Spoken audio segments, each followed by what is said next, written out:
अस्सलाम वालेकुम dear student. आज हमने 11th क्लास की जो केमिस्ट्री है इसका chapter number 5 state of matter और इसका बहुत important question general gas equation या आइडियल गैस इक्वेशन को आज हमने स्टडी करना है। इम्तिहानी नुक्ता नजर से ये बहुत इंपॉर्टेंट क्वेश्चन है। ये आपके पास लॉन्ग क्वेश्चंस के तौर पर आएगा। ये दो तरीकों से लॉन्ग क्वेश्चंस के तौर पर आएगा। या तो सिंपल कहेगा प्रूव दैट पीवी बराबर है एनआरटी, के प्रूव कीजिए कि पीवी और एनआरटी एक दूसरे के बराबर हैं, इसे प्रूव कीजिए। या बच्चों ये आपको क्वेश्चन देगा how general gas equation is drive from the gas laws, इन गैस लॉज से आपने कैसे ड्राइव किया। या यहाँ से ये आपके पास शॉर्ट क्वेश्चन पूछेगा या ये एमसीक्यूज आ जाएगा कि what is R, what is the unit of R, how we can calculate the mass, molar mass and density of a gas by using the general gas equation। ये मुख्तलिफ तरीकों से आपके पास आ सकता है। यहाँ से एमसीक्यूज और शॉर्ट क्वेश्चंस भी आएगा। अब सबसे पहले हम इसे स्टार्ट करते हैं कि इंट्रोडक्शन के जनरल गैस इक्वेशन का वजूद कैसे आया। तो हम जानते हैं बेटा हमारे पास ये जो गैसेज होती हैं they are the simplest form of matter. Gases are simplest form of matter, सबसे सादा किस्म की सिंपलेस्ट फॉर्म ऑफ मैटर है। मादे की सादा तरीन ये शक्लें होती हैं। तो इसको बेटा स्टडी करने के लिए डिफरेंट साइंटिस्ट ने इसके ऊपर काम किया। मुख्तलिफ जो साइंटिस्ट थे वो गैसेस के बिहेवियर को स्टडी करना चाहते थे, फिर बेटा उन्होंने गैस के ऊपर काम किया। ये जो डिफरेंट साइंटिस्ट थे इनमें जो फेमस किस्म के नेम आते हैं, बॉयल्स लॉ है, बॉयल्स हैं, रॉबर्ट बॉयल्स हैं, चार्ल्स हैं, एवोगाड्रोज हैं, इन सब ने बेटा इनके ऊपर काम किया। फिर इन सब के लॉज को बेटा स्टडी करके एक सिंगल किस्म की इक्वेशन बनाई गई, एक सिंगल किस्म की सिंगल इक्वेशन बनाई गई। इस सिंगल इक्वेशंस को हम कहते हैं जनरल गैस इक्वेशन, या इसी सिंगल इक्वेशन को हम कहते हैं आइडियल गैस इक्वेशन, या that is also known as a combined gas laws equation. के तमाम गैस लॉज के इक्वेशन को कंबाइन करके जो बनाई गई है उसे आपने कंबाइंड गैस लॉ इक्वेशन भी कहते हैं। अब बेटा इस इक्वेशन में है क्या, जितने भी ये साइंटिस्ट थे सिर्फ इन्होंने एक काम किया है। फॉर एग्जांपल ये हमारे पास ना एक सिलेंडर है, इसके अंदर बेटा आपने गैस को लिया हुआ है, गिवन अमाउंट ली हुई है। गिवन अमाउंट से मुराद है कि आपने इसमें 1 लीटर आपने जो है वो गैस लिया है, या इसमें आपने 1 केजी गैस लिया, गिवन अमाउंट ऑफ गैस लिया है। फिर इसके ऊपर बेटा आपने इफेक्ट देखा, यानी वॉल्यूम का इफेक्ट देखा गया है बिटवीन नंबर ऑफ मोल्स के ऊपर इसका क्या इफेक्ट है, टेम्परेचर के ऊपर इसका क्या इफेक्ट है, प्रेशर के ऊपर इसका क्या इफेक्ट है। ये 3 फैक्टर्स के ऊपर वॉल्यूम के जो है कंडीशंस को चेंज करके कभी जो है नंबर ऑफ मोल्स को चेंज किया गया, कभी टेम्परेचर को, कभी प्रेशर के, तो ये देखा गया कि वॉल्यूम के ऊपर क्या असर होता है। तो अब हमारे पास ये जो साइंटिस्ट थे इनमें पहला जो नाम आता है ये रॉबर्ट बॉयल्स का आता है। रॉबर्ट बॉयल्स ने क्या किया था कि वॉल्यूम और प्रेशर के दरमियान में रिलेशनशिप थी। इन्होंने कहा कि अगर कोई भी आपके पास गैस है, अगर इस गैस को आपने एक सिलेंडर के ऊपर अंदर लिया हुआ है, अगर आप इसके पिस्टन को नीचे की तरफ करते हैं तो गैसेस का वॉल्यूम कम हो जाएगा। अब आपने दो बातें तवज्जो से समझनी है, एक आपके पास होता है वॉल्यूम और एक बेटा आपके पास होता है mass. Mass is a constant. For example इसमें अगर 1000 केजी यानी आपने 100 ग्राम इसके अंदर जो है गैस ली हुई है तो ये उसका मास है। 100 ग्राम गैस जो होती है वो 1 किलो के बराबर है। अब बेटा चाहे इस गैस के वॉल्यूम को एक्सपेंड करें, चाहे इसके वॉल्यूम को कंप्रेस करें, तो लेकिन उसका मास चेंज नहीं होगा। वॉल्यूम का मतलब होता है जगह घेरना। अगर पिस्टन को पीछे की तरफ ले जाएंगे तो गैस ज्यादा जगह घेरेगी, पिस्टन आगे की तरफ आ जाएगा तो वॉल्यूम कम हो जाएगा। फॉर एग्जाम्पल जैसे मैं हूं, अब मेरा जो मैस है वो फॉर एग्जाम्पल 75 केजी है, दैट इज ए कांस्टेंट। अब मैं नीचे की तरफ बैठ गया हूं तो मेरा वॉल्यूम बेटा डिक्रीज हो रहा है। मैं ऐसे ऊपर की तरफ हाथ खड़े कर देता हूं तो मेरा वॉल्यूम इंक्रीज हो रहा है। तो वॉल्यूम जो होगा वो कम या ज्यादा होता है, लेकिन मैस इज ए कांस्टेंट। तो इन तमाम लॉज में क्या देखा गया कि गिवन अमाउंट ली गई किसी भी गैस की और उसके ऊपर वॉल्यूम के साथ मुख्तलिफ फैक्टर्स के असर को देखा गया। तो बॉयज लॉ ने बेटा सिर्फ प्रेशर के फैक्टर को देखा, तो इन्होंने ये रिजल्ट निकाला कि अगर आप प्रेशर को बढ़ाओगे तो वॉल्यूम कम हो जाएगा, प्रेशर को कम करोगे तो वॉल्यूम बेटा बढ़ जाएगा। यहाँ पे दो चीजें आपने कांस्टेंट रखनी है, नंबर ऑफ मोल्स भी कांस्टेंट रखना है और बेटा टेम्परेचर भी कांस्टेंट रखना। ये नहीं है कि आप टेम्परेचर को चेंज कर रहे हैं, बल्कि थ्रू आउट द एक्सपेरिमेंट जो आप कर रहे हैं उसके अंदर वॉल्यूम और टेम्परेचर और नंबर ऑफ मोल्स बेटा कांस्टेंट रहेगा। अब सेकंड जो हमारे पास आते हैं उनको हमने चार्ल्स कहते हैं, जेम्स चार्ल्स। जेम्स चार्ल्स ने भी अपना लॉ पेश किया। इन्होंने भी गैस के वॉल्यूम और टेम्परेचर के दरमियान में ताल्लुकात को स्टडी किया। इन्होंने इस बात का, और यहाँ पे बेटा नंबर ऑफ मोल्स और प्रेशर कांस्टेंट थे। इन्होंने देखा कि वॉल्यूम जो होगा वो टेम्परेचर के डायरेक्टली प्रोपोर्शनल है।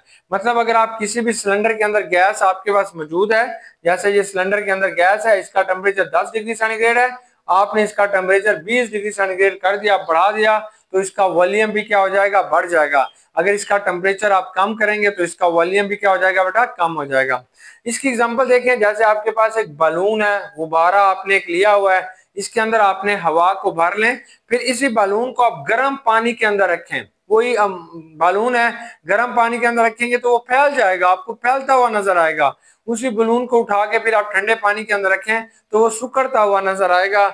मतलब यह है कि वॉल्यूम और टेम्परेचर एक दूसरे के बेटा डायरेक्टली प्रोपोर्शनल है। यहाँ पे नंबर ऑफ मोल्स और प्रेशर आपने कांस्टेंट रखने हैं। तीसरा जो लॉ हमारे पास आता है इसे हम एवोगाड्रोस लॉ कहते हैं। एवोगाड्रोस कहता है कि ये जो वॉल्यूम होगा वो number of moles of gases के डायरेक्टली प्रोपोर्शनल है।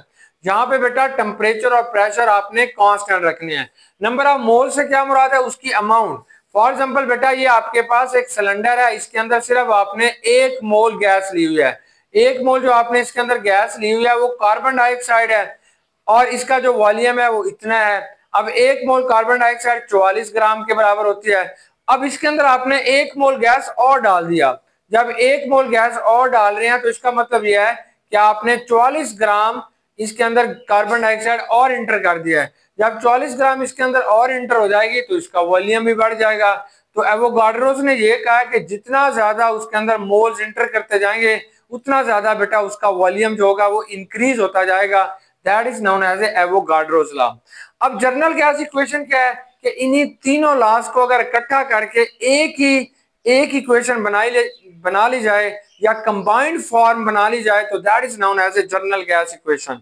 तो जनरल गैस इक्वेशन में सब लॉज को इकट्ठा किया गया। तो ये बेटा वॉल्यूम था, volume is inversely proportional to the pressure, that is known as a Boyle's law. Volume is directly proportional to temperature. Volume is directly proportional to the number of moles. तो ये बेटा हमारे पास क्या है, एक रिलेशनशिप आ जाती है, ये कंबाइंड किस्म की इक्वेशन बन जाएगी। इसे हम यूं भी लिख सकते हैं NT बटा P के, that is known as a general gas equation. जहां पे भी बेटा प्रोपोर्शनलिटी आती है तो इसे आप कांस्टेंट यहाँ पे लिखते हैं। यहाँ पे जो कांस्टेंट है वो R आता है, R into equal to NT बटा P के, तो that is known as a general gas equation, ideal gas equation. या P को उधर ले जाओ तो ये PV बराबर है N और T के। तो इस चीज को बेटा आपने आइडियल गैस इक्वेशन भी कहते हैं, इसी चीज को आपने जनरल गैस इक्वेशन कहते हैं। ये आपको क्या मैसेज देती है, ये हमें बताती है कि प्रोडक्ट ऑफ प्रेशर वॉल्यूम, कि प्रेशर और वॉल्यूम का जो प्रोडक्ट होगा that is equal to the number of moles, general gas constant and temperature, ये इन दोनों के बेटा बराबर होगा।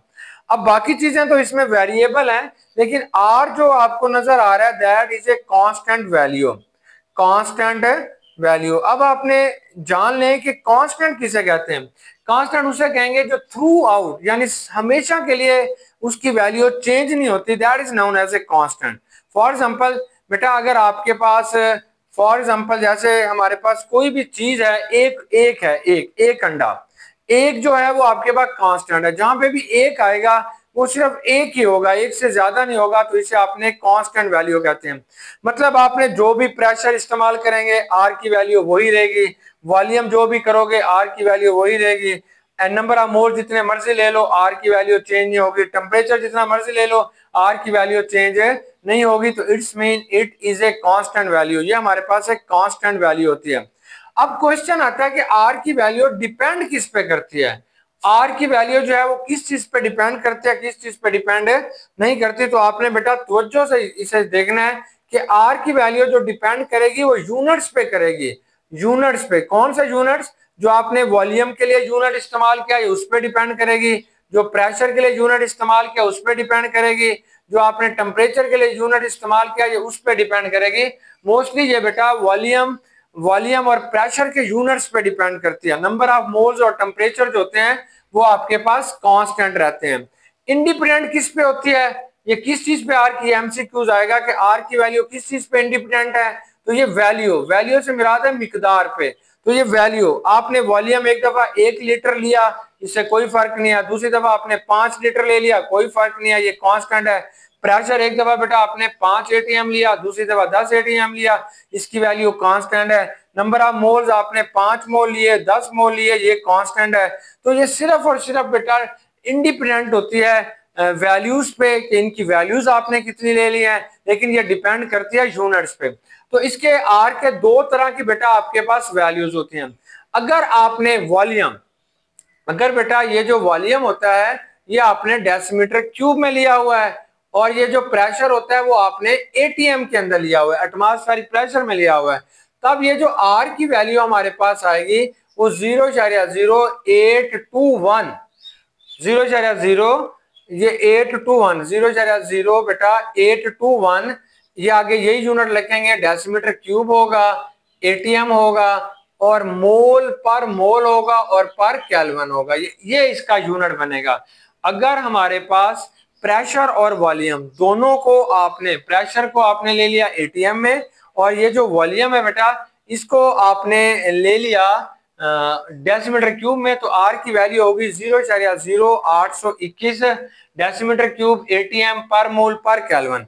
अब अगर आपने बेटा वॉल्यूम जो है इसको न्यूटन पर मीटर स्क्वायर में ले लिया, इसको न्यूटन पर मीटर स्क्वायर में ले लिया, और ये जो वॉल्यूम आपके पास है इसे M3 में ले लिया, मीटर क्यूब में ले लिया, तब आर की वैल्यू चेंज हो जाएगी, वो नहीं रहेगी।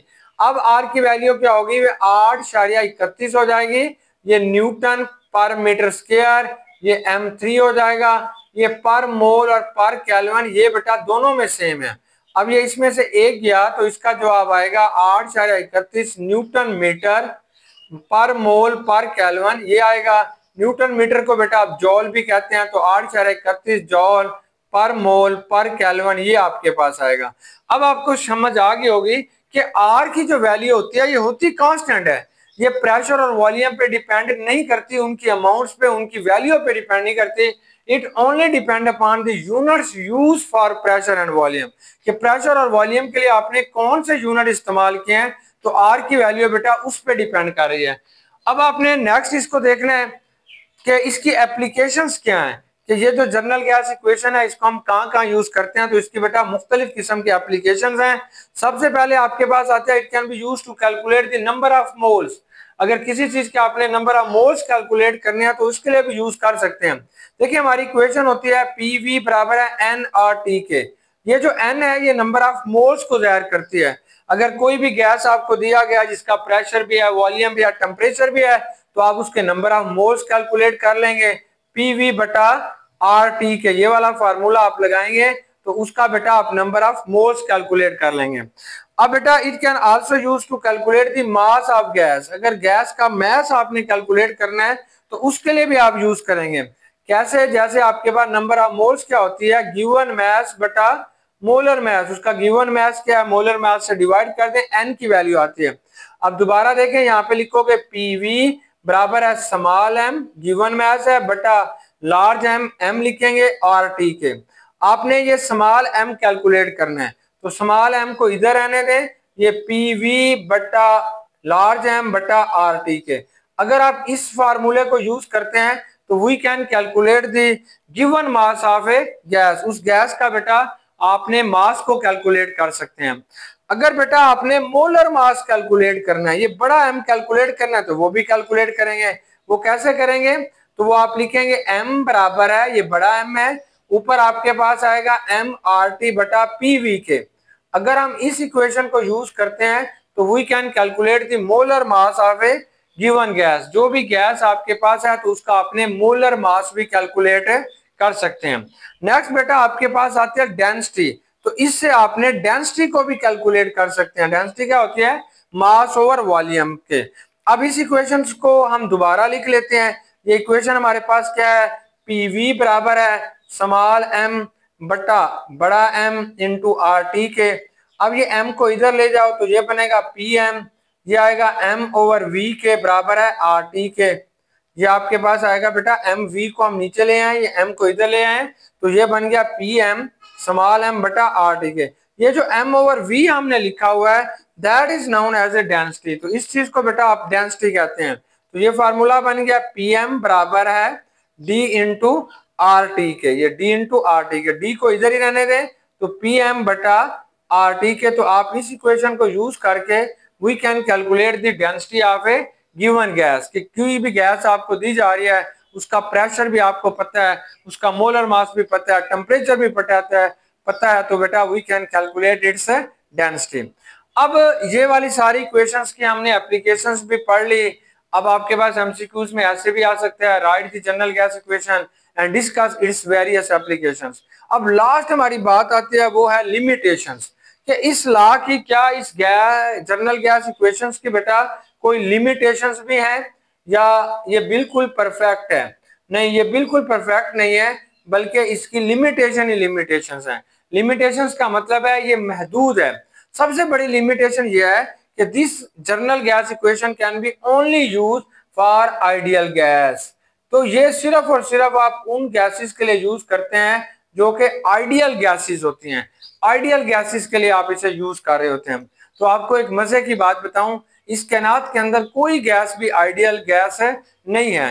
तो हमारे पास जो गैसेस पाई जाती हैं उन्हें आपने रियल गैसेस कहते हैं। तो ये जो गैस इक्वेशन है ये आपने आइडियल गैस के लिए यूज करते हैं। और आइडियल गैसेस हमारी कब बनती है? वो कंडीशनली बनती है कि किसी खास टेम्परेचर पे जाके कोई गैस आइडियल बनेगी, किसी खास प्रेशर के ऊपर जाके वो गैस आइडियल बनेगी। तो ये इसका बिग लिमिटेशंस है कि it can B use only for ideal gases. हमारे पास जो गैसेस हैं कार्बन डाइऑक्साइड, नाइट्रोजन, ऑक्सीजन, ये सारी की सारी क्या बेटा रियल गैसेस हैं। अब हमारे पास इसी क्वेश्चन के साथ एक क्विक चेक दिया गया है। अब उस क्विक चेक को भी हम बेटा डिस्कस कर लेते हैं कि उसके अंदर कौन से क्वेश्चंस हैं वो भी आप समझ लें। ये क्विक चेक नंबर 5.1 है। पहला क्वेश्चन ये explain why gases are compressed easily. पहला क्वेश्चन ये है कि गैसेस आसानी के साथ कंप्रेस क्यों होती हैं? तो इसका जवाब ये है because there are empty spaces among the gas molecule. ये जो गैस के मॉलिक्यूल होते हैं इनमें बहुत ज्यादा खाली जगह होती है। जब गैस के मॉलिक्यूल के ऊपर आप प्रेशर डालते हैं तो ये खाली जगह कम होती जा रही है और गैस के मॉलिक्यूल एक दूसरे के करीब आते जा रहे हैं, इसलिए बेटा वो कंप्रेस हो जाते हैं। अब क्वेश्चन आता है कि सॉलिड कंप्रेस क्यों नहीं होते? Because they do not have empty spaces among their molecules. उनके मॉलिक्यूल्स में खाली जगह नहीं पाई जाती। सेकंड क्वेश्चन ये है कि what is Joule Thomson effect. इससे पहले लेक्चर में हमने डिस्कस कर लिया था कि जॉल थॉमसन इफेक्ट क्या होता है, कि अगर किसी भी गैस के ऊपर आप बहुत ज्यादा प्रेशर डालते हैं और फिर उस प्रेशर को आप अचानक खत्म करते हैं तो वो कूलिंग पैदा करेगी, that is called Joule Thomson effect. इसका लास्ट क्वेश्चन ये है कि हमारे पास एक गैस है, कोई भी बेटा एक गैस है जिसका वॉल्यूम, यहां से आपने ये इस इक्वेशन को लिख लेंगे कि उसका जो वॉल्यूम है वो 84 ग्राम है। सॉरी, उस गैस का बेटा जो मास है, मास वो 84 ग्राम उस गैस का मास आ जाता है। उसका जो वॉल्यूम आएगा वो 8 लीटर आ जाता है और उस गैस का जो टेम्परेचर है वो -90 डिग्री सेंटीग्रेड है। और आपने उसका मोलर मास कैलकुलेट करना है कि उसका मोलर मास क्या होगा। ये सारी वैल्यूज बेटा इसके अंदर आपने पुट करनी है। तो यहाँ से आपने m की वैल्यू कैलकुलेट कर लेंगे तो ये आपको बता देगी कि उसका मोलर मास क्या है। उम्मीद है डियर स्टूडेंट कि आपको आइडियल गैस इक्वेशन अच्छे तरीके से समझ आ गई होगी। इंशाल्लाह मिलते हैं फिर नेक्स्ट क्वेश्चन में। अल्लाह हाफिज।